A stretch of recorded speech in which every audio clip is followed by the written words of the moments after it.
Hello my dear friends, welcome to Mora academy and welcome to 11th standard. तो आज अपना पहला लेक्चर है। 9 बजे हम लोग शार्प लेक्चर चालू कर रहे हैं। अब बिल्कुल टाइम वेस्ट नहीं करेंगे, चलो फटाफट से स्टार्ट करेंगे पहला lecture. Let me share my screen. चलो भाई गूगल, जरा फटाफट से मदद करना। मेरे 11वीं के बच्चे आ चुके हैं, सब होशियार बच्चे आ चुके हैं पढ़ाई करने के लिए। Okay, so here is my screen and here is my presentation for all of you. Let me start. Okay, so आज के टॉपिक का नाम क्या है? पहला टॉपिक है अपना introduction to book keeping and accountancy. पहला टॉपिक, नया सब्जेक्ट, 100 मार्क का सब्जेक्ट अकाउंटेंसी। चलो लेट स्टार्ट। पहले देख लेंगे कि पहला टॉपिक है तो अल्टीमेटली कितने टॉपिक है। ये अपना इंडेक्स है, आप नीचे खड़े हो मेरे साथ यहाँ पे पढ़ाई करने के लिए कि कितने अलग अलग टॉपिक है। ऊपर अपना 11वीं का लास्ट टॉपिक खत्म होने के बाद अपने को कब मिलने वाला है। 100 में से 100 मार्क लेना याद रखना, भूलने का नहीं है। सो पहले टॉपिक का नाम क्या है? पहले टॉपिक का नाम है introduction to book keeping and accountancy, जो मुझे आज चालू करना है। ओके, फिर नेक्स्ट टॉपिक होगा meaning and fundamentals of double entry book keeping. फिर आएगा जर्नल, फिर आएगा लेजर, फिर सब्सिडरी बुक्स, फिर bank reconciliation statement, depreciation, rectification of errors, final accounts of a proprietary concern and ultimately रहेगा सिंगल एंट्री सिस्टम। जनरली मैंने देखा है कि अलग अलग कॉलेजेस में क्या होता है, फर्स्ट यूनिट टेस्ट को जर्नल तक का टॉपिक्स रहता है। बाद में आपका जो मिड सेमिस्टर एक्झाम होगा त्याला मराठीत आपण सहामाही परीक्षा म्हणतो, त्याच्यासाठी बीआरएस पर्यंत टॉपिक्स येतात आणि मग सेकंड युनिट टेस्ट के टाइम रेक्टिफिकेशन ऑफ एरर्स तक आएगा and final exam will be up to single entry. So this is how the things will be. पर याच्यामध्ये गम्मत है, एक छोटी मजा हो जाए उसके अंदर कि जनरली ये जो पहला टॉपिक है आपने ठीक से देखा रहेगा, आपको समझेगा ये स्टेयरकेस जरा लंबा है बाकी सबके मुकाबले। तो ये जो पहला टॉपिक है, बहुत सारी जगह पे क्या बोलते हैं कि ठीक है आप पढ़ लो, थियरी टॉपिक है और थियरी टॉपिक है इसलिए आप पढ़ लोगे, ऐसा बोल के आगे चले जाते हैं। मैक्सिमम उसमें से एक आध दो पॉइंट्स को डिस्कस किया जाता है। लेकिन याद रखना, अगर इतना बड़ा स्टेयरकेस है और पहले स्टेयरकेस को अगर आप स्किप करते हो तो आगे कुछ फायदा होने वाला नहीं है। शायद आप जंप करके जाओगे लेकिन कहीं ना कहीं तो गिर जाओगे। स्पेशली अगर आपको अच्छा चार्टर्ड अकाउंटेंट बनना है, अच्छा कंपनी सेक्रेटरी बनना है, एमबीए बनना है, कुछ बड़ा करियर बनाना है, तो इन दैट केस ये पहले स्टेप को स्किप करना बहुत महंगा पड़ सकता है। इसके लिए भले ही पहला टॉपिक थोड़ा थियरी वाला रहेगा, शायद आपको लगेगा कि सर थोड़ा बोर हो रहा है, इसका मुझे कुछ समझ में नहीं आ रहा है, मुझे तो कब लेना है पहले। फिर भी प्लीज थोड़ा पेशेंस रखिए, आज का लेक्चर के लिए मेरे साथ रहिए। पहला टॉपिक को मैं लगभग 3 पार्ट में डिवाइड करने वाला हूं और जब वो पूरा होगा पहला 3 लेक्चर्स, उसके बाद में मैं आपको सेकंड लेक्चर तक लेके जाऊंगा। याद रखिएगा, ये लेक्चर्स आप बार बार देख सकते हो, रिपीट कर सकते हो, रिवाइंड कर सकते हो, फॉरवर्ड कर सकते हो। सुबह चलने को जाओगे, भागने को जाओगे, साइकिलिंग करने को जाओगे, कॉलेज को जाते वक्त, कॉलेज से आते वक्त, आपने कोई क्लास लगाया रहेगा तो क्लास को जाते वक्त, क्लास से आते वक्त, हर वक्त इसको आप सुन सकते हो। इसका जरूर से फायदा उठाइए, अपने दोस्तों को भी दीजिए उसका फायदा, शेयर कीजिए इस वीडियो को। और मोस्ट इंपॉर्टेंट, 11वीं में आपको 100 में से 100 मार्क्स लाना है, ये अपना ऑब्जेक्टिव है, इसको बिल्कुल भूलना नहीं है। तो कहीं कहीं थक जाएंगे तो मैं आपको मोटिवेट करूंगा, कहीं कहीं रुक जाएंगे तो मैं आपको पुश करूंगा, लेकिन प्लीज मेरे साथ रहिएगा। लास्ट लेक्चर तक आपको मेरे साथ 11वीं के लिए रहना है। चलिए अब मैं देखता हूं आपका ना ये पहला टॉपिक जो है, इस टॉपिक में क्या क्या आने वाला है। मैंने बोला आपको इसको मैंने 6 पार्ट में डिवाइड किया हुआ है, उसमें से आज मुझे ये 3 पार्ट कंप्लीट करना है, first part, second part and third part. इतना अगर मैं पूरा कर सका तो अपना पहला लेक्चर बराबर हो जाएगा, then it is more than sufficient. चलिए फिर, introduction to book keeping and accountancy. मैं हूं प्रोफेसर आनंद मोरे, हम लोग चालू कर रहे हैं 11वीं का अकाउंट्स का लेक्चर। इंट्रोडक्शन, ओके, इंट्रोडक्शन क्या है भैया? ये book keeping and accountancy, books बोल रहे हो आप, अकाउंट्स अकाउंट बोल रहे हो आप, है क्या ये सब्जेक्ट? आपने बोला सर 100 में से 100 मार्क मिल सकते हैं। 100 में से 100 मार्क मिल सकते हैं, इसका मतलब क्या हुआ कि शायद ये प्रैक्टिकल सब्जेक्ट रहेगा, मैथ्स के जैसा, केमिस्ट्री के जैसा, ऐसा कुछ तो रहने का चांसेस है। लेकिन आप तो यहाँ पे लिख रहे हो कि ये हिस्ट्री सब्जेक्ट है, लैंग्वेज सब्जेक्ट है। सर ये तो सोशल साइंस की तरफ चला गया, ये तो लैंग्वेज की तरफ चला गया। इसमें से 100 में से 100 मार्क कैसे मिल सकेंगे? कुछ तो गड़बड़ हो गई। हिस्ट्री तो सर सोशल साइंस में, वो तो मुझे इतना कुछ खास नहीं लगता है सर, मेरा मार्क्स काटता था हिस्ट्री सर, वो याद ही नहीं रहता था कौन सा राजा का क्या हुआ वगैरह। तो अकाउंट्स में भी यही रहा आने वाला है। कौन सा फिर हिस्ट्री कौन सा रहेगा?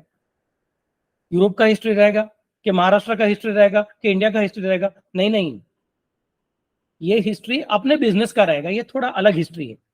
आपने जो सोशल साइंस में सीखा हुआ हिस्ट्री है, वो हिस्ट्री ऑलरेडी हो चुका है, आपको सिर्फ उसको पढ़ना है, याद रखना है। वेरएज मैं जो आपको हिस्ट्री सिखाने वाला हूं, वो हिस्ट्री अब घट रहा है, वो हिस्ट्री हो नहीं चुका है, वो हो रहा है। we are creating that history. We are not looking at the past history, but we are creating that history. और इस हिस्ट्री को क्रिएट करते करते हम उसको रिकॉर्ड भी कर रहे हैं. I'm repeating again, we are not looking at the history of the past which is recorded by somebody else, but we are looking at the history of the present. We are creating this history and at the same time we are recording this history. History create करते करते हम लोग record कर रहे हैं. History create कौन कर रहा है? बिजनेसमैन क्रिएट कर रहा है. तो बिजनेसमैन सर किसी वॉर पे जा रहा है, बिजनेसमैन का कुछ राज्याभिषेक हो रहा है, बिजनेसमैन की जिंदगी में कुछ शादी वादी हो रही है, उसका जन्म हो गया, उसका डेथ हो गया, वो रिकॉर्ड करना है. So are we required to record that part? No, that is not the case. हमको फिर क्या रिकॉर्ड करना है यहाँ पे? तो उसके डे टू डे ट्रांजैक्शंस को रिकॉर्ड करना है. तो ये अलग हिस्ट्री याद रखना. This is not a history of wars. This is not a history of birth and death. This is not a history of marriage. This is not a history of somebody ascending to the throne. But this is the history of day to day transactions. तो sir इसमें क्या मजा है? इसमें कुछ motivation ही नहीं है. इसमें क्या मजा आएगा हमको सीखना है. डोंट वरी, बहुत मजा आने वाला है. लेकिन याद रखिए, ये कौन सा हिस्ट्री है? जो घटते जा रहा है, जो धीरे धीरे बढ़ते जा रहा है, जो होते जा रहा है, जिसको हम क्रिएट कर रहे हैं, उस हिस्ट्री को रिकॉर्ड करने का सब्जेक्ट, इसका मतलब बुक कीपिंग एंड अकाउंटेंसी है. तो रिकॉर्ड कौन से लैंग्वेज में करेंगे हम लोग सर? हम इसको रिकॉर्ड करेंगे मराठी में, या फिर हिंदी में, या फिर गुजराती में, या फिर इंग्लिश में? कौन से लैंग्वेज में रिकॉर्ड करेंगे? नहीं, इसका खुद का अपना अलग लैंग्वेज है. इस लैंग्वेज के अपने खुद के ग्रामर के रूल्स है. ओ सर, ये तो डरने की बात है, ग्रामर आ गया. मुझे तो ग्रामर बिल्कुल अच्छा लगता नहीं है. लेकिन बिल्कुल चिंता मत कीजिए, एक बार मेरा पहला टॉपिक खत्म होने दीजिए, आप खुद ब खुद बोलोगे सर ये बहुत सिंपल ग्रामर है, सबसे इजी लैंग्वेज है, सबसे इजी लैंग्वेज. और टेंशन मत लीजिएगा सर ग्रामर कैसे याद रखूंगा. मैं हूं ना आपके साथ, आप चिंता करने की जरूरत नहीं है. सिर्फ याद रखिए कि हम लोग क्या कर रहे हैं, बिजनेस के ट्रांजैक्शंस का, इवेंट्स को रिकॉर्ड करने का एक साइंस डेवलप कर रहे हैं. और उस साइंस में अपना खुद का लैंग्वेज रहने वाला है. जैसे कि मैथ्स का अपना खुद का लिखने का स्टाइल है, उसका खुद का एक लैंग्वेज है. इज इक्वल टू का साइन कैसे लिखने का, और प्लस कैसे लिखने का, माइनस कैसे लिखने का, left hand side right hand side का मतलब क्या होता है, ब्रैकेट का मतलब क्या होता है, बॉडमास का रूल्स क्या होता है. वो जैसे आपने मैथ्स के रूल्स सीखे हुए, वैसे ही यहाँ पे इस लैंग्वेज के अपने खुद के कुछ छोटे से रूल्स है. ज्यादा नहीं है, थोड़े से ही है, बट इन दोनों को याद रखेंगे तो आपको समझेगा कि आप बुक कीपिंग एंड अकाउंटेंसी में कैसे 100 मार्क ले सकते हो. Repeating for the last time, हम क्या कर रहे हैं, हम जो घटनाएं घट रही है, जो हो चुकी है नहीं, जो घटनाएं घट रही है, उनको रिकॉर्ड करने वाले हैं. और उनको रिकॉर्ड करने का हमने क्या किया हुआ है, नया वाला लैंग्वेज यूज करना चालू किया है. फिर इसका फायदा क्या होगा? इसका फायदा होगा basically for the purpose of decision making. Decision making मतलब क्या? एकदम सिंपल चीज याद रखिए.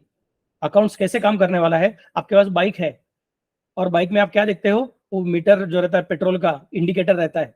वो बोलते हैं कि अरे ये गाड़ी का पेट्रोल कम हो गया है, ये तो अरे यार गाड़ी का स्पीड बढ़ गया है, तो इसको और कम करने का, नहीं करने का आपको समझ में आ जाता है. वो इंडिकेटर का काम है, वो मीटर का काम है. It is helping you to understand whether you should increase the speed or decrease the speed, whether you should fill the petrol or not to fill the petrol, how should you take decision. ये जैसे आपको गाड़ी का indicator बताता है, वैसे accounts आपके लिए एक डैशबोर्ड बनने वाला है, एक इंडिकेटर बनने वाला है, और आपको डिसीजंस लेने के लिए मदद करने वाला है. सो that is the purpose of accounts.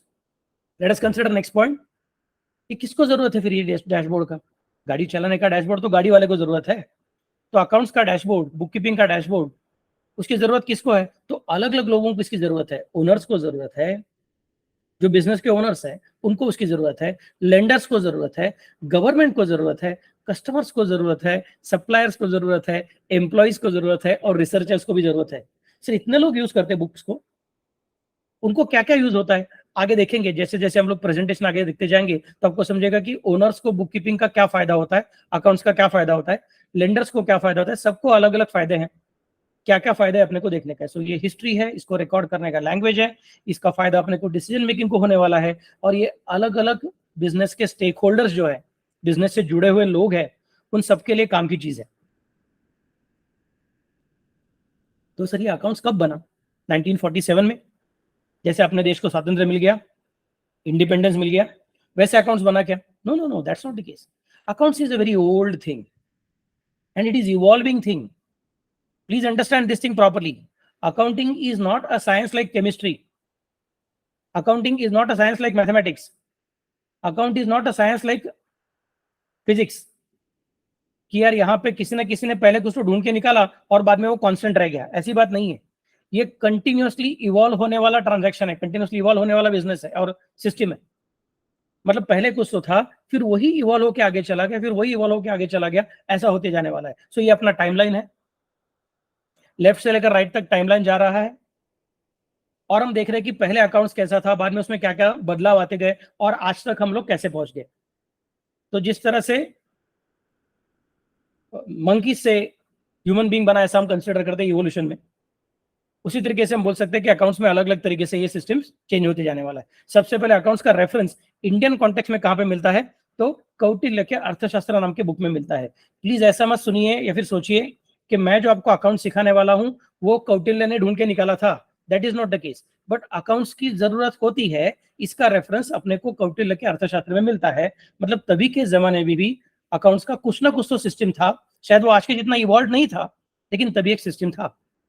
India में एक देशीनामा नाम का सिस्टम भी था, देशीनामा, दैट वाज इंडिजिनियस सिस्टम, हम लोगों ने डिजाइन किया हुआ सिस्टम था। उस सिस्टम के हिसाब से कुछ अलग अपने अलग रूल्स थे, और वो रूल्स को हम फॉलो करके अपने बुक्स ऑफ अकाउंट मेंटेन करते थे। लेकिन 12th सेंचुरी में आपको ये डेबिट और क्रेडिट ये शब्द पहले सुनने को मिलेंगे। उसके पहले भले ही लोग अकाउंट्स लिखते रहेंगे, तो भी डेबिट एंड क्रेडिट ये शब्द 12th सेंचुरी के पहले कहीं पे भी उसका राइटिंग में अपने को प्रूफ मिलता नहीं। 12th सेंचुरी में आपको पहली बार ऐसा बुक मिलता है कि जहां पे लिखा है डेबिट क्रेडिट। ये लैटिन वर्ड्स है बेसिकली, डेबिटम एंड क्रेडिट, ऐसे दो शब्द है। कुछ पैसा आने का बाकी है मतलब डेबिट, कुछ पैसा देने का बाकी है मतलब क्रेडिट, ये उसका बेसिक लॉजिक था। 12th सेंचुरी में जो बुक्स अपने को मिले हुए 12th सेंचुरी में लिखे हुए, उसमें अपने को ये शब्द सबसे पहले यूज किए हुए मिलते हैं। उसके पहले भी लोगों ने यूज किए रहेंगे, बट उसका बुक लिखा था कभी 12th सेंचुरी में, जब ये शब्द लिखे हुए हैं। आपने शायद डेबिट कार्ड सुना रहेगा, क्रेडिट कार्ड सुना रहेगा, तो उसमें से जो डेबिट और क्रेडिट शब्द है वो 12th सेंचुरी से चलते आ रहे हैं। Okay, so this is the point to be kept in mind. तो धीरे धीरे अकाउंट्स में भी पहले अकाउंट्स का जरूरत है लोगों को समझा, अलग अलग एरियाज में, यूरोप में, इंडिया में, शायद चाइना में, किसी और जगह पे लोगों ने अपने अपने अकाउंटिंग के सिस्टम डेवलप किए। उसके नाम अपने को सबको पता नहीं है। इंडिया में एक देशीनामा नाम का सिस्टम था। यूरोप में कुछ बुक्स में 12th सेंचुरी में लिखे हुए बुक्स में डेबिट क्रेडिट शब्द हमने सबसे पहले देखे। और सबसे इंपॉर्टेंट बात अकाउंट्स की जिंदगी में बड़ा evolution that happened in the year of 1494। Italian mathematician था एक, उसका नाम था फ्रा लुका पैसियोली। फ्रा मतलब ब्रदर। वो एक रिलीजियस सेक्ट, रिलीजियस पंथ, धार्मिक पंथ का मेंबर था। तो वहां पे एक दूसरे को ब्रदर कहते थे, इसलिए फ्रा बोलते उसको। फ्रा लुका पैसियोली, लुका दे बर्गो पैसियोली, ऐसा उसका नाम था। बड़ा होशियार मैथमेटिशियन था। अपना जो लियोनार्डो दा विंची है उसका वो दोस्त था, और दोनों एक दूसरे को सिखाते थे। ये मैथमेटिशियन था, अलजेब्रा सिखाता था, ज्योमेट्री सिखाता था, वगैरह वगैरह। इसने लियोनार्डो को ज्योमेट्री सिखाया, और लियोनार्डो ने इसको सिखाया कि ज्योमेट्री को किस तरह से आर्ट में यूज कर सकते हैं। तो इसका साइंटिफिक मैथमेटिकल माइंड, उसका आर्टिस्टिक माइंड, उन दोनों को यूज करके इस हीरो ने क्या कर दिया, बहुत मजे की बात कर दी। उसने आजू बाजू में जो अलग अलग अकाउंटिंग सिस्टम्स देखे थे रोम में, इटाली में, उनका सबका उसने अध्ययन किया, पढ़ाई किया, स्टडी किया। तब उसको समझा कि इसमें से ये रूल्स अच्छे हैं, इसमें से वो रूल्स अच्छे हैं, अच्छा ये देशीनामा वाला अच्छा है, इसमें से कुछ रूल्स अच्छे हैं। तो ये सब रूल्स में से सब रूल्स का एक उसने क्लस्टर बनाया। कौन से अच्छे अच्छे रूल्स है, उसके हिसाब से एक सिस्टम कैसे बन सकता है, वो सिस्टम उसने लिख के रखा। तो हम ऐसा कह सकते हैं कि Luca de Virgo Pacioli is the father of modern accounting. जो अकाउंटिंग मैं आपको सिखाने वाला हूं वो कहां से चालू होता है, 1494 से चालू होता है। प्लीज याद रखिए, 1494 के पहले अकाउंट्स नहीं था, ऐसा मैं नहीं बोल रहा हूं। 1494 के पहले भी अकाउंट्स था, लेकिन वो अलग अलग जगह पे अलग अलग तरीके से चलता था। 1494 में लुका भाई साहब ने क्या कर दिया, पैसियोली भाई साहब ने क्या कर दिया, उन्होंने अकाउंट्स के सारे रूल्स में से अच्छे चुनिंदा रूल्स लेके एक बड़ा सिस्टम बना के दिखाया, बोला इस सिस्टम को अपने को फॉलो करना है। So this is how happened in 1494. That is the evolution of modern accounting or starting point of modern accounting. फिर 18th और 19th सेंचुरी में और एक बड़ी चीज हो गई। तो लोगों ने बिजनेस करना चालू किया था, उसके पहले भी बिजनेस अच्छे अच्छे चल रहे थे। और 1494 के अकाउंटिंग सिस्टम के बर्थ के बाद यूरोप में जब रेनेसा ऑलरेडी चालू हो चुका था, उस पीरियड में ऑटोमेटिकली बिजनेसेस को फायदा होना चालू हो गया। अकाउंटिंग का उनको अलग अलग यूटिलिटी समझ में आना चालू हो गया, आगे चलेगा बिजनेस, बिजनेस बड़े बड़े होने चालू हो गए। और 18-19 सेंचुरी में जॉइंट स्टॉक कंपनी का जन्म हुआ। जॉइंट स्टॉक कंपनी का मतलब क्या है, ओसीएम नाम का एक सब्जेक्ट है आपके सिलेबस में, वो आप सीखने वाले हो, तभी उसका आपको डिटेल में पढ़ाई करने को मिलेगा। अब मैं सिर्फ इतना बोल कर रखता हूं कि बिजनेस का ओनर बनने के लिए, बिजनेस के लिए जितना पैसा लाएगा वो सारा का सारा एक ही अकेले आदमी ने लाने का जरूरत नहीं है। तुम्हारे पास जितना पैसा रहेगा उतना पैसा तुम दे दो, और फिर बिजनेस के टोटल ओनरशिप में से तुमको एक शेयर मिलेगा, उसको बोलते हैं जॉइंट स्टॉक कंपनी। ऐसे अलग अलग लोग जिनके पास थोड़े थोड़े पैसे हैं, सब लोग अपना अपना शेयर परचेस करते हैं और कंपनी को पैसा देके कंपनी चालू करते हैं, उसको बोलते हैं joint stock company. All the people are coming together, they are joining hands, so it is called as joint stock company. ये जॉइंट स्टॉक कंपनी 18-19 सेंचुरी में एकदम बहुत जोर से चलना चालू हो गया यूरोप में, all over the world they started colonising also.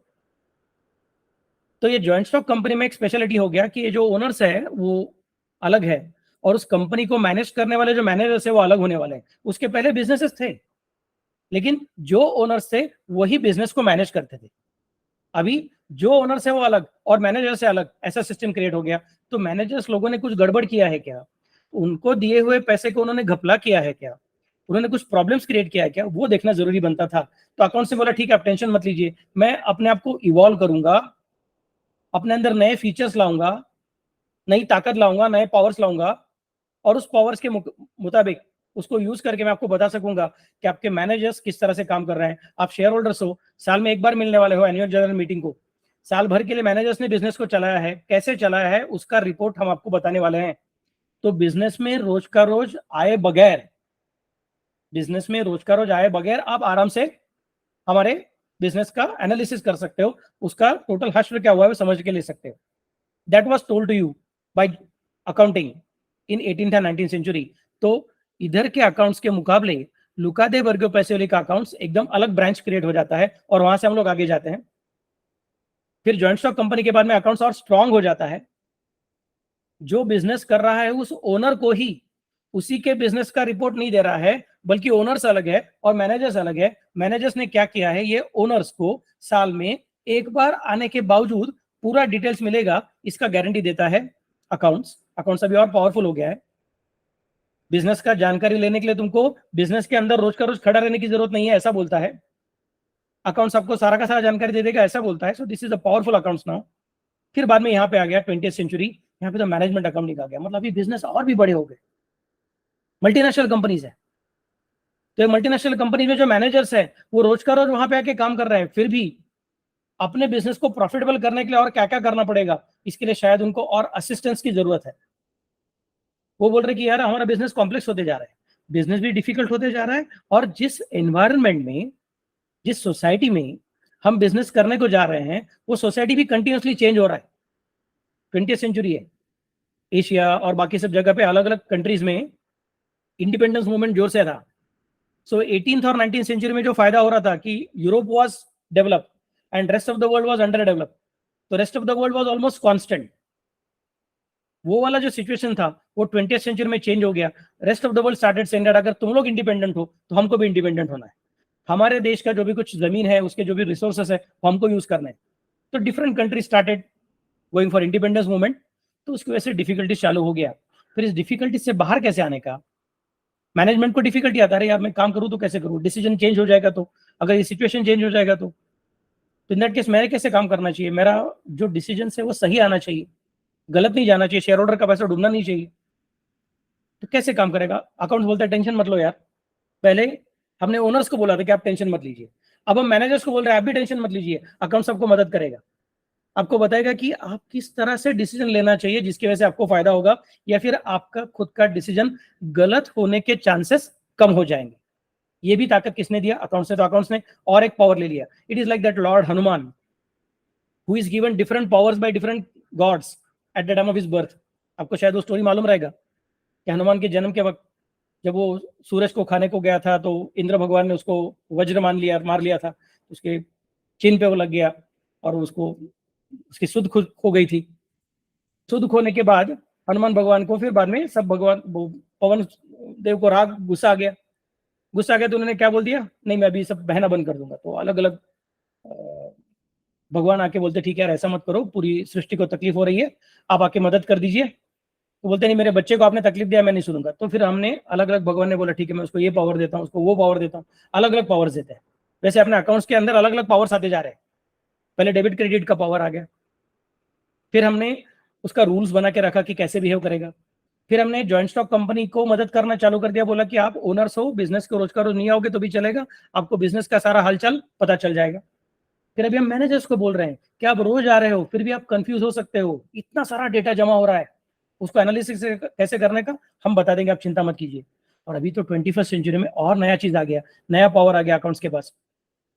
वो बोलते हैं कि सोशल रिस्पॉन्सिबिलिटी अकाउंटिंग, मतलब हम सिर्फ ओनर्स को नहीं बताएंगे कि आपका बिजनेस कैसे चल रहा है, हम सिर्फ मैनेजर्स को नहीं बताएंगे कि आपने डिसीजन कैसे लेना चाहिए, बल्कि हम ये भी चेक करेंगे कि जो बिजनेस चालू हो रहा है वो सोसाइटी के रिसोर्सेस को ठीक से यूज कर रहा है कि नहीं कर रहा है। जो माइंस है या फिर जो रिवर का वाटर है, जो अलग अलग रिसोर्सेज नेचुरली अवेलेबल है, टिम्बर है मतलब जंगल है, तो ये सब चीजों को यूज करते हुए क्या तुम नेचर को डिस्ट्रॉय करते जा रहे हो, क्या तुम्हारा जो सोशल रिस्पॉन्सिबिलिटी है वहां पे तुम बराबर से काम कर रहे हो कि नहीं कर रहे हो, इसका भी अकाउंट्स आपको रिपोर्ट दे सकता है। तो अकाउंट से बोला मैं भी इसका भी रिपोर्ट दूंगा। हम यहाँ पे है, याद रखिए, और हमको इसके आगे जाना है। और ये जर्नी चालू कहां से होता है, हमारे लिए जर्नी यहां से चालू होता है। We start the journey from here 1494। इसके पहले का जो सिस्टम्स है वो था, हम ये नहीं बोल रहे कि अकाउंट्स का जन्म यहां से हुआ, हम बोल रहे कि मॉडर्न अकाउंट्स का जन्म यहां से हुआ। इसके पहले का अकाउंट्स क्या था, वो हिस्टोरिकल अकाउंट्स है, उसके रूल्स अपने को अभी फॉलो करने के नहीं है, they are not followed now but these rules are followed now. तो जब तक आप ये नहीं सीखोगे 11वीं में, तब तक आप ये नहीं सीख सकोगे ग्रेजुएशन में और सीए में। तो ये सीखना है, इसके लिए अपने को पहले 11वीं में ठीक से पढ़ाई करना है। Okay, so let me go head now, थोड़ा सा पानी पी लेता हूं। ओके जी, क्या बोल रहे फिर, मतलब क्या अकाउंट्स का फिर, in simple words, book keeping means, it's a special word. What does it tell you? Bookkeeping means recording of business transactions in the books of accounts. क्या रिकॉर्ड करने वाले हो, बिजनेस ट्रांजैक्शंस को रिकॉर्ड करने वाले हो। ओनर का जन्म कब हुआ वो लिखने वाले नहीं है, उसका शादी कब हुआ वो लिखने वाले नहीं है, लेकिन जन्म के वक्त हॉस्पिटल का बिल कितना भरना पड़ा वो लिख सकते हैं अगर वो बिजनेस ट्रांजैक्शन रहेगा तो। उसका शादी कब हुआ वो लिखने वाले नहीं है, लेकिन शादी के वक्त उसमें उसने अगर बिजनेस में से पैसा उठाया रहेगा तो उसको रिकॉर्ड करने वाले हैं। तो ये हिस्ट्री है क्या, हाँ हिस्ट्री है, but history of what, history of not birth and death and marriage and child birth and other things, it is the history of business transactions and they are recorded to be recorded in what, पोथी है, कुछ ग्रंथ बना के रखा है नहीं, books of accounts नाम का एक हम लोग सेपरेट बुक्स बनाएंगे, उसमें लिखने वाले, नोटबुक जैसा है बुक्स ऑफ अकाउंट्स, और अभी तो ये सॉफ्टवेयर में चला जाता है इन अ सिस्टमैटिक वे। सर हम लोग डायरी लिखते थे स्कूल में, वो भी हमारा बुक ही था, तो जैसे उसमें लिखते थे वैसे यहाँ पे लिखना है क्या, नहीं वैसा नहीं लिखना है। This is not a story written in your own creative manner, this is a story written in the manner of the rules which are mentioned in 1494, father of accounting. Okay, so all the monetary transactions. Okay जी, देखिए जहां पे जरूरत पड़ेगी बाद में क्या करना है, वीडियो को स्टॉप करना है, रिपीट करके फिर से देखना है। Okay, so it is the all the monetary transactions are recorded date wise for accurate business result from such records at the end of accounting year. क्या क्या मस्त मस्त वर्ड्स है, ऑल द मॉनेटरी ट्रांजैक्शंस, मतलब transactions नाम की कुछ तो चीज है, और वो ट्रांजैक्शंस के भी शायद दो अलग अलग तरीके हैं, एक मॉनेटरी ट्रांजैक्शन होगा, एक नॉन मॉनेटरी ट्रांजैक्शन होगा, उसमें से नॉन मॉनेटरी ट्रांजैक्शन को छोड़ देना पड़ेगा। सर अब तक मुझे पता ही नहीं चला है कि ट्रांजैक्शन क्या है, और आप बोल रहे हो कि इसके दो टुकड़े हैं, एक मॉनेटरी और दूसरा नॉन मॉनेटरी, बहुत कंफ्यूज हो रहा है। नहीं भैया टेंशन मत लेना, पहला लेक्चर है, थोड़ा पेशेंस रखना पड़ेगा। सेकंड लेक्चर में मैं डेफिनेशन सिखाने वाला हूँ कि ट्रांजैक्शन का मतलब क्या, मॉनेटरी का मतलब क्या, नॉन मॉनेटरी का मतलब क्या, टेंशन मत लीजिए। अब सिर्फ याद रखिए कि ऐसा शब्द है, तो एक ट्रांजैक्शन नाम की चीज है, उसमें दो अलग अलग तरीके होते हैं, मॉनेटरी और नॉन मॉनेटरी। उसमें जो मॉनेटरी है उसी को रिकॉर्ड करना जिम्मेदारी है बुक्स ऑफ अकाउंट्स का या फिर अकाउंटिंग का, नॉन मॉनेटरी को हम रिकॉर्ड करने वाले नहीं है। और वो रिकॉर्ड भी कैसे होगा, डेट वाइज होगा, मंथ वाइज नहीं सर, महीने के एंड में नहीं, date wise, every date. Sir minute wise हो सकता है क्या, अगर आपको चाहिए तो यस, सॉफ्टवेयर सिस्टम अभी अमेजोन का सिस्टम तो मिनट वाइज रिकॉर्ड करता है, मिनट वाइज, सेकंड वाइज, कौन से वक्त वो ट्रांजेक्शन वो भी रिकॉर्ड होता है। So date wise for accurate business result from such records at the end of accounting year, मतलब जिस तरह से आप लोग साल भर में पढ़ाई करते हो और साल के एंड में एग्जाम देते हो, उस तरह से हम लोग हर दिन अकाउंट्स लिखेंगे और उसका एनालिसिस हम साल के एंड में करेंगे। तो साल के एंड में एजुकेशनल ईयर में आपको क्या मिलता है, आपका एग्जाम का रिजल्ट, और साल के एंड में अकाउंट्स में आपको क्या मिलता है, आपका एग्जाम का रिजल्ट नहीं मिलेगा बल्कि आपका बिजनेस का रिजल्ट क्या वो समझ में आएगा। तो book keeping is an art और science of systematic recording, classifying and summarizing the financial transactions of the business for a particular period, generally 1 year. इसमें बाकी सब तो ठीक ठाक है, मेरे लिए इंपॉर्टेंट क्या है, आर्ट और साइंस। बहुत अच्छा शब्द है सर, हम तो कॉमर्स में आए थे और आप बोल रहे हो कि ये आर्ट है नहीं तो साइंस है, ये कॉमर्स है ही नहीं। That is not the case, ये कॉमर्स का सब्जेक्ट है लेकिन ये थोड़ा सा आर्ट के जैसा है और थोड़ा सा साइंस के जैसा है। आर्ट के जैसा और साइंस के जैसा दोनों कैसे हो सकते हैं सर? साइंस के जैसा क्यों है? क्योंकि ये रूल बेस्ड है। और आर्ट के जैसा क्यों है? क्योंकि ये कंटिन्यूसली इवॉल्व होते जा रहा है। इसमें आप नए नए रूल्स को इंट्रोड्यूस कर सकते हो और वो रूल्स को इंट्रोड्यूस करने के पीछे आपके लॉजिक सब बता सकते हो। That's what is at the same time art, at the same time science. This is more like music, this is more like dance. There are rules of dancing. आपको अगर ब्रेक डांस करना है तो अलग बात है, और डिस्को डांस करना है तो अलग बात है, और भरतनाट्यम करना है तो अलग बात है, और कुचिपुड़ी करना है, कथक करना है, मणिपुरी करना है तो अलग अलग बात है। सबके अलग अलग रूल्स है। वैसे ही अकाउंट्स के अलग रूल्स है। But at the same time आप देखते हो कि कोई डांस परफॉर्मर अलग अच्छा डांस करता है, दूसरा डांस परफॉर्मर सेम गुरु के पास से सीखा रहेगा तो भी उसका परफॉर्मेंस इतना लुभावना नहीं रहता है। वैसे यहाँ पे भी हो सकता है। याद रखिए, सबका आउटपुट सेम आएगा लेकिन वो रूल्स को अप्लाई कैसे करने का, ये आर्ट तुमको सीखना पड़ेगा। डांस में गुरु सेम है, रूल सेम है, लेकिन तुम्हारा खुद का शिक्षा, तुम्हारा खुद का एप्लीकेशन ऑफ माइंड ये बताएगा कि तुम्हारा डांस लोगों को अच्छा लगेगा कि नहीं लगेगा। अकाउंट्स में अच्छा लगना ना लगने का सवाल ही नहीं है। अकाउंट्स अकाउंट्स है, ये कोई डांस वांस है नहीं, किसी को खुश करने के लिए बनाया हुआ नहीं है। इसका यूटिलिटी नहीं है कि किसी को खुश करना, किसी को आनंद देना। इसका यूटिलिटी पूरा अलग है। एक मिनट, हाँ, तो इसका यूटिलिटी क्या हम लोग आगे देखने वाले हैं। लेकिन मोस्ट इंपॉर्टेंट, ये जो भी कुछ साइंस है, इस साइंस को जो अलग अलग रूल्स है उसमें से कौन सा रूल कब अप्लाई करना, ये सीखना मतलब आर्ट है। So first part it is rule based, second part which rules are to be applied, उसका भी एक साइंस है, एंड थर्ड पार्ट उसमें से कौन सा रूल तुम चुनते हो, that is the art you are going to perform. Okay, so it is at the same time art, at the same time science. Sir मुझे थोड़ा कंफ्यूज हो रहा है, आर्ट और साइंस के बारे में थोड़ा कंफ्यूज हो रहा है। टेंशन मत लीजिए, आगे और डिस्कस करूंगा तो समझ में आएगा। थोड़ा सा पेशेंस चाहिए। अब देखिए अलग अलग डेफिनेशन, ये 3-4 डेफिनेशन है, आप वीडियो को पॉज करके आराम से पढ़ सकते हो। उसमें से मुझे ये डेफिनेशन बहुत अच्छा लगता है। Batliboi and company, Churchgate में इनका ऑफिस था। बड़ा चार्टर्ड अकाउंटेंसी फर्म है, इंडिया का बहुत पुराना चार्टर्ड अकाउंटेंसी फर्म है। वो जे.आर. बाटली बॉय जिन्होंने जो फर्म चालू किया था, उन्होंने दिया डेफिनेशन है, book keeping is an art of recording business dealings in a set of books. बाकी के डेफिनेशन आप पढ़ सकते हो, that's not a problem. Exam में ये आने वाला नहीं है, बट यस एग्जाम में आपको ये लिखना पड़ेगा। Define and explain book keeping and accountancy, तो बाटली बॉय साहब का डेफिनेशन लिख देने का और ये मीनिंग लिख देने का more than sufficient. Okay, let us consider the next part. So sir features क्या है फिर बुक कीपिंग के? What are the features of book keeping? सबसे पहले record of day to day transactions. Day to day transactions साल में एक बार लिखने वाला नहीं है। डे टू डे एग्जाम हम लोग क्या करते हैं, साल में एक बार लिखते हैं, एनुअल एग्जाम जो रहता है वो। वैसे यहाँ पे day to day transactions record किए जाएंगे। एनालिसिस साल के एंड में होगा but recording day to day रहेगा। फाइनेंशियल ट्रांजैक्शंस को रिकॉर्ड करेंगे, बाकी किसी को रिकॉर्ड नहीं करेंगे। So if you are having some transaction और some event which is a non financial event, sorry, तो उसको रिकॉर्ड नहीं करते। Sir what is the meaning of non financial event? Simple example, आपका जहां पे बिजनेस चालू है उस एरिया में सपोज किसी कॉम्पिटिटर ने अपना दुकान चालू किया, अपना बिजनेस चालू किया, तो आपके बिजनेस को सेटबैक होगा कि नहीं होगा? यस, बिजनेस को सेटबैक होगा, लेकिन इस सेटबैक को हम लोग रिकॉर्ड करने वाले नहीं। हमको इंपॉर्टेंट क्या है कि जिसकी वजह से हमारे पास पैसा आया, या फिर हमारे पास से पैसा गया, या फिर हमको पैसा मिलने का हक मिला, या फिर हमारे ऊपर पैसा पे करने का जिम्मेदारी आया, ये 4 सिचुएशंस अगर आते हैं तो रिकॉर्ड करेंगे। न पैसा आया, न पैसा गया, न आने का हक मिला, न जाने का जिम्मेदारी आया, तो रिकॉर्ड करने की जरूरत नहीं। फाइनेंशियल ट्रांजैक्शंस को हम तब रिकॉर्ड करेंगे, सॉरी ट्रांजैक्शन को हम तब रिकॉर्ड करेंगे जब वो फाइनेंशियल रहेंगे। तो किसी का डेथ, किसी का बर्थ, किसी का शादी, ये सब चीजें हमारे लिए इंपॉर्टेंट नहीं है। आज बारिश हुआ कि नहीं हुआ, सर बिजनेस चालू था, मेरे day to day transaction, sir बारिश हो रहा है, बारिश हो रहा है, रिकॉर्ड करूं क्या? नहीं रिकॉर्ड कर सकते हो। बारिश हुआ तो तुमको फाइनेंशियल फायदा कुछ नहीं, ना आया है ना गया है पैसा, तो कुछ नहीं रिकॉर्ड कर सकते। Okay, it is prepare for a specific period, generally it is 1 accounting year, हमने ऑलरेडी देखा हुआ है। तो ट्रांजैक्शंस हम लोग डे टू डे रिकॉर्ड करते हैं और साल के एंड में उसका समरी निकालते हैं, उसका रिपोर्ट बनाते हैं। इट इज रूल बेस्ड, मेरे मन को भाया, मैं कुछ भी करके आया, ऐसा चलने वाला नहीं है।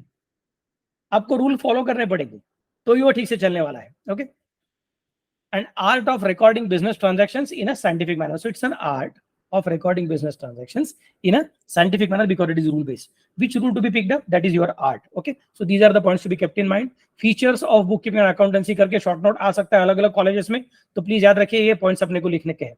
Okay, now what are the objectives of bookkeeping? जैसा मैंने बोला कि डांस का ऑब्जेक्टिव क्या है, सामने जो प्रेक्षक बैठे हुए हैं, दर्शक बैठे हुए हैं, हिंदी मध्ये दर्शक म्हणतात, मराठीमध्ये प्रेक्षक म्हणतात, तो जो सामने बैठे हुए लोग हैं उनका सबका मनोरंजन करने के लिए हम लोग डांस करते हैं, उनको खुश करने के लिए डांस करते हैं, गाना भी उसी के लिए रहता है। अकाउंट्स किसके लिए? फिर लोगों को खुश करने के लिए? नहीं नहीं नहीं। फिर इसका ऑब्जेक्टिव क्या है? उसका ऑब्जेक्टिव है number 1, to keep a complete and accurate record of all the financial transactions in systematic, orderly and logical manner. मतलब ओनर को खुश करने के लिए अकाउंट्स लिखा हुआ नहीं है। अकाउंट्स लिखा है किसके लिए? To keep complete and accurate record of all the financial transactions in systematic, orderly and logical manner. Systematic rule based है। एक मिनट, हाँ, ओके, सिस्टमैटिक है मतलब उसका लॉजिक है, रूल्स है। ऑर्डरली है मतलब किसके बाद क्या आएगा उसका एक ऑर्डर है, डेट वाइज रहना चाहिए। कल के ट्रांजैक्शन पहले दिखेंगे, यस्टरडेज ट्रांजैक्शन पहले दिखेंगे, then today's transaction, then tomorrow's transaction, then day after tomorrow transaction. It is always going to be like that and in a logical manner. Sir ये देख के हमारे ओनर साहब गुस्सा हो जाएंगे, उनको बुरा लगेगा, उनको दुख हो जाएगा। अकाउंटेंट को हम बोलेंगे तू उसका चिंता मत कर, तू ओनर को खुश करने के लिए अकाउंट नहीं लिख रहा है, तेरे ऊपर जिम्मेदारी है कि जैसे ट्रांजैक्शन हुए वैसे ट्रांजैक्शन लिखना पड़ेगा। ये कुछ तो गड़बड़ कर रहा है प्रेजेंटेशन। ओके, तो याद रखना है अपने को कि ऑब्जेक्टिव क्या है डांस का, सिंगिंग का। Pleasing is the objective of dancing and singing. Accounts का ऑब्जेक्टिव है to record in a logical, systematic and orderly manner, to serve the permanent record of monetary transactions so that it can be produced as an evidence whenever and wherever required। जहां पे जरूरत पड़ेगी वहां पे बाद में evidence prove करने के लिए मिलना चाहिए। तो ऑब्जेक्टिव याद रखना मतलब अपने को प्रूव करने को आना चाहिए। हम लोग क्या बोलते हैं व्हाट्सएप में, अरे तुझे मैसेज डिलीवर किया था, बोलते नहीं मुझे आया नहीं। अरे तेरा ब्लू टिक है ना, ब्लू टिक है इसका मतलब तूने पढ़ा है। हम बोलते हैं अपने दोस्तों को, ऐसा बात करते हैं, कभी कोई झगड़ा भी करते हैं, तुझे मैंने मैसेज भेजा तूने रिप्लाई क्यों नहीं भेजा करके, क्योंकि अपने पास प्रूफ है कि तूने पढ़ा हुआ है। वैसे accounts is going to be used as proof. तो ऑब्जेक्टिव क्या है कि इसका प्रूफ जैसा यूज होना चाहिए, मतलब उसको उतना ही सिस्टमेटिक तरीके से यूज करना पड़ेगा। अगर यूज करते हुए गड़बड़ कर दी तो प्रॉब्लम हो जाएगा। Okay, next part, to know the total assets and liabilities of the enterprise. अपने पास कितनी मालमत्ता है और अपने ऊपर कितने कर्जे हैं या फिर कितना पैसा लोगों का चुकाने का बाकी है, वो भी अपने को अकाउंट से समझेगा। वो दिखाना अपना जिम्मेदारी है अकाउंट्स का, वो ऑब्जेक्टिव है अकाउंट्स का। And to know what the business owes to others and what others owe to him. कितने लोगों के पास से कितना पैसा कब आने का बाकी है, कितने लोगों को कितना पैसा कब देने का बाकी है, ये भी बताना अकाउंट्स का जिम्मेदारी है। And lastly to know the current year's progress over previous year and to enable the comparison of financial result with other business enterprises in similar line. मतलब अपने को अकाउंट्स का अल्टीमेट और एक ऑब्जेक्टिव नजर आएगा कि भैया लास्ट ईयर के मुकाबले हम लोग कहाँ पे गए। सर मुझे 8th स्टैंडर्ड में ना 70% मिला था और 9th स्टैंडर्ड में ना सर 72% मिला। अच्छा शाबाश बच्चे, चलो प्रोग्रेस हो रहा है। तो when you are comparing it becomes easy. Sir मेरे दोस्त को ना 75% मिला है, मुझे 72% मिला है। अरे तेरे दोस्त के मुकाबले तुझे कम मिला हुआ है, तो थोड़ा और पढ़ाई करना पड़ेगा बच्चा। तो here you are doing two different comparison, अपना खुद का performance of the last year with अपना खुद का performance of the current year. ये क्यों हो सकता है? क्योंकि अकाउंट्स तुमको ये कंपैरिजन करने को मदद करता है। इनफैक्ट ये कंपैरिजन करने के लिए ही अकाउंट्स बना हुआ है। दूसरा, अपने दोस्त का इस साल का परफॉर्मेंस और अपना इस साल का परफॉर्मेंस ये भी कंपेयर करने को आना चाहिए। उस तरह से अकाउंट्स बना हुआ है। मतलब अकाउंटेंट को याद रखना पड़ेगा कि अगर ये कंपैरिजन अलाउ करना है तो हमारे बुक्स ऑफ अकाउंट्स अलग रूल को फॉलो कर रहे हैं, उनके बुक्स ऑफ अकाउंट्स अलग रूल को फॉलो कर रहे हैं, तो कंपैरिजन कैसे करोगे? एसएससी के बच्चे और सीबीएसई के बच्चे दोनों के मार्क्स देखोगे तो हम बोलते नहीं यार वो सीबीएसई वाला है, वो 5 सब्जेक्ट वाले, हम लोग 6 सब्जेक्ट वाले, 6 या 7 जैसा अलग अलग रहेगा। तो automatically what is happening here, हम बोलते हैं सर ये कंपैरिजन नहीं हो सकता इसका। तो कंपैरिजन होने के लिए जरूरी क्या है? सीबीएसई और एसएससी के सब्जेक्ट सेम रहेंगे तो कंपेयर होगा। वैसे अकाउंट्स बोलेगा कि मुझे सबको सेम रूल फॉलो करना पड़ेगा। अभी अगर तुम्हारा होटल है मेरा होटल है तो हम सब लोगों ने सेम रूल फॉलो करेंगे तो एक दूसरे के परफॉर्मेंस को कंपेयर कर सकेंगे। कंपेयर करने के बाद में हमको लोन लेने को इजी जाएगा, बिजनेस आगे लेके जाने को इजी जाएगा। So that is one of the objective of accounts. So ये बहुत इंपॉर्टेंट पॉइंट है। चाहे तो जरूरत पड़ेगी तो बाद में फिर से बार देख लीजिए, यूट्यूब वीडियो को पॉज कीजिए, ये पॉइंट्स लिख के रखिए कौन से ऑब्जेक्टिव्स है करके। To keep complete record, pleasing is not the objective, serve permanent record, then know the assets and liabilities, know the amounts which are receivable and payable, and ultimately to help compare with the last year and compare with others। ये सब चीजें करने के लिए accounts का जन्म हुआ है, हम अकाउंट्स को यूज करते हैं। तो भाई मेरा पहला पॉइंट पूरा हो गया, अब मुझे देखना है दूसरा पॉइंट। दूसरा पॉइंट क्या, इंपॉर्टेंस ऑफ अकाउंट्स क्या है। फिर ये सब ऑब्जेक्टिव तो समझ में आ गया, फिर अकाउंट्स का इंपॉर्टेंस क्या है। पहला, account is going to give you record, return record है, मतलब याद रखने की जरूरत नहीं है, लिख के रखा है ना, अभी कुछ याद रखने की जरूरत नहीं है। Your mind can be free for taking business decisions. Second one, to know the profit और लॉस और एसेट्स और लायबिलिटीज और इन्वेस्टमेंट्स एक्सेट्रा। हमारा अभी का फाइनेंशियल पोजीशन क्या है, हमारे पास क्या है क्या नहीं है, वो कौन समझाएगा, अपने को अकाउंट समझाएगा। Next, guide to decision making, मैंने बोला था वो डैशबोर्ड है आपके पास, पेट्रोल इंडिकेटर समझ में आता है, अरे गाड़ी रिजर्व में लगा रहे, चलो जल्दी से चेंज कर लो, पेट्रोल भर लो। वैसे अपने को अकाउंट बोलेगा ये आपका प्रॉफिट कम हो रहा है, आपका लॉस बढ़ रहा है, आपका ये प्रॉब्लम हो रहा है, इस पर्सन को पैसा देने का बाकी है, ड्यू डेट पास में आ रहा है।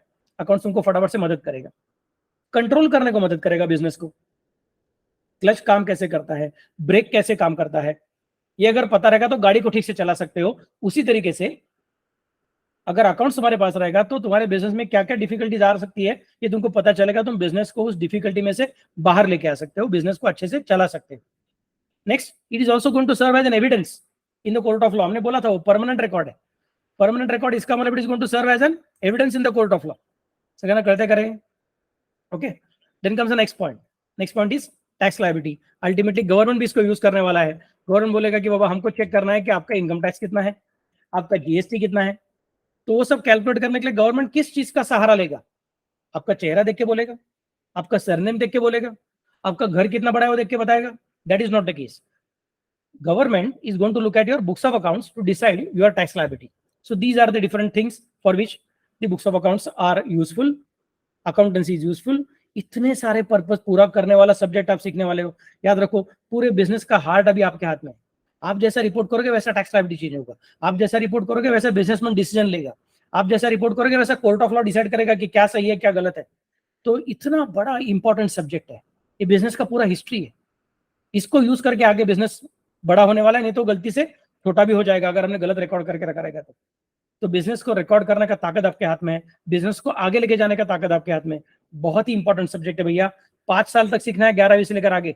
ओके, चलिए let us consider next part then. Utility of books of accounts क्या क्या है ये फटाफट से देख लेते हैं। ओनर्स को क्या फायदा होता है, they know the position of the business, कि बिजनेस अभी कहां पे है, पैसा है कि नहीं है, एसेट्स है कि नहीं है, ज्यादा आने वाला है कि ज्यादा देना पड़ेगा, प्रॉफिट है कि लॉस है, फटाफट समझेगा। मैनेजमेंट को क्या समझेगा, वो प्लान कर सकते हैं, डिसाइड कर सकते हैं, कंट्रोल कर सकते हैं। इन्वेस्टर्स क्या कर सकते हैं, वो डिसाइड कर सकते हैं भैया इस बिजनेस में इन्वेस्ट करें कि ना करें, ये लॉस मेकिंग है इधर इन्वेस्ट नहीं करेंगे, अरे ये प्रॉफिट मेकिंग है इधर इन्वेस्ट करना है, वगैरह वगैरह। कस्टमर डिसाइड करेंगे, अरे हम इनको बड़ा ऑर्डर देना चाहते थे, बट क्या ये सचमुच में बड़ा ऑर्डर पूरा करने की ताकत रखते हैं कि नहीं रखते हैं। तो let me look at there financial statement. इसके पहले इनका सेल्स कितना है, इनके पास कितना एम्प्लॉइज है, सैलरी कितना दे रहे हैं, इनके एसेट्स कितने हैं, ये सब चीजें देखेगा तो मुझे समझेगा कि ये बिजनेस छोटा वाला है कि बड़ा वाला है, मतलब इतनी बड़ी ऑर्डर में दूं कि नहीं दूं, मुझे समझ में आ जाएगा। गवर्नमेंट को समझेगा आपका टैक्स लायबिलिटी कितना है, लेंडर्स को समझेगा कि आपको लोन देना है कि नहीं देना है, आपका बिजनेस रिपे कर सकेगा कि नहीं कर सकेगा।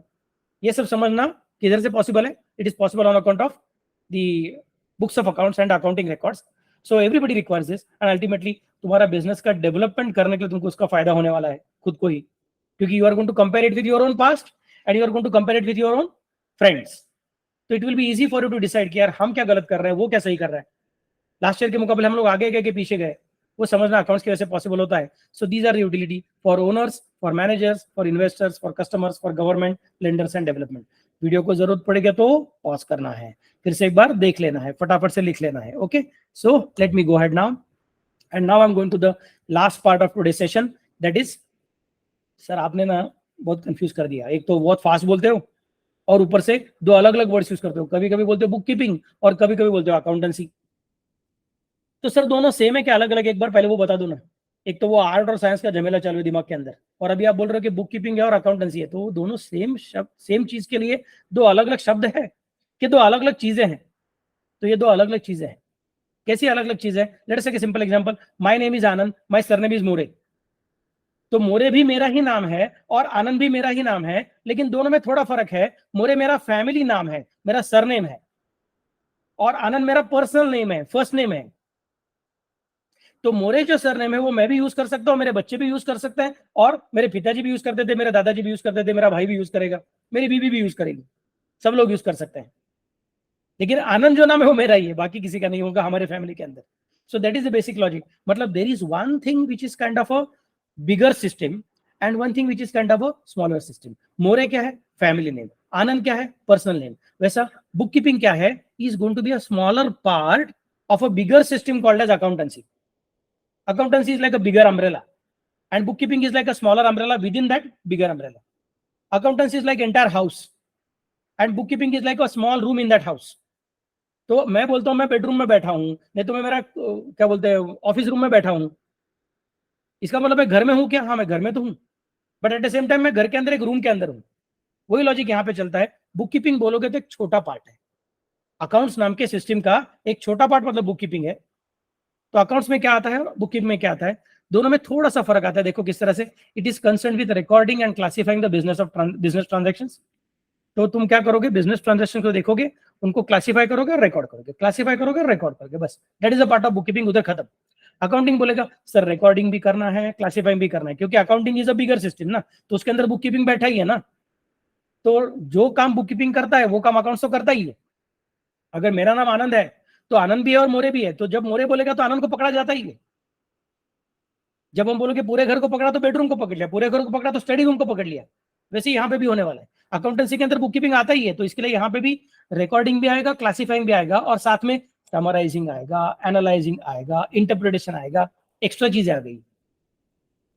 स्टेजेस क्या है फिर बुक कीपिंग का? Book keeping is the primary stage, सबसे पहले वही आता है। ट्रांजेक्शन देखा, क्लासिफाई करो, रिकॉर्ड करो, बुक कीपिंग खत्म।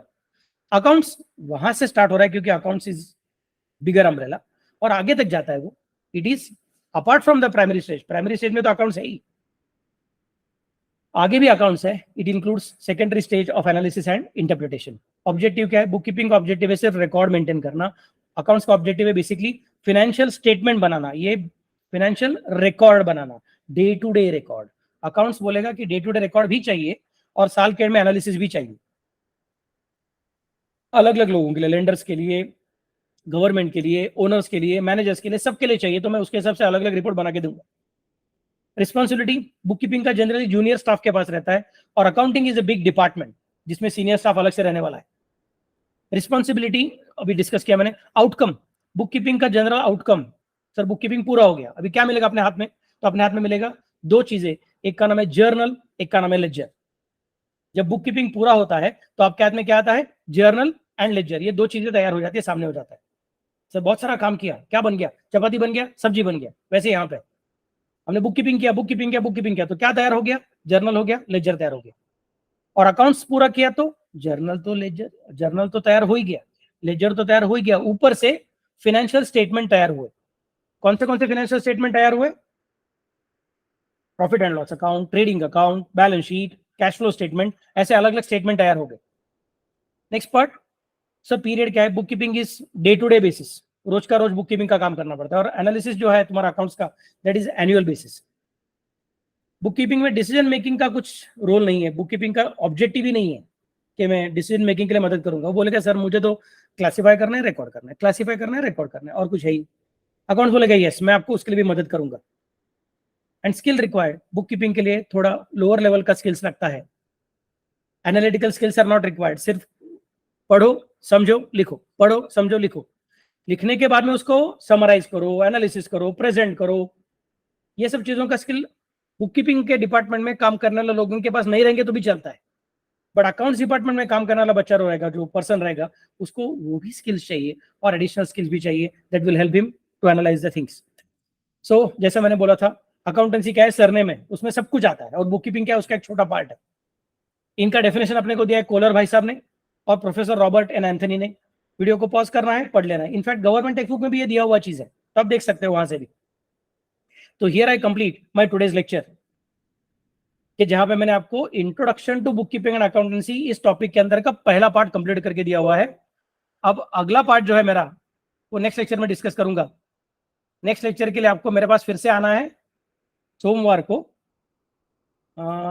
को यस, ओके, सोमवार को हम लोग रात को 9 बजे फिर से बार मिलेंगे।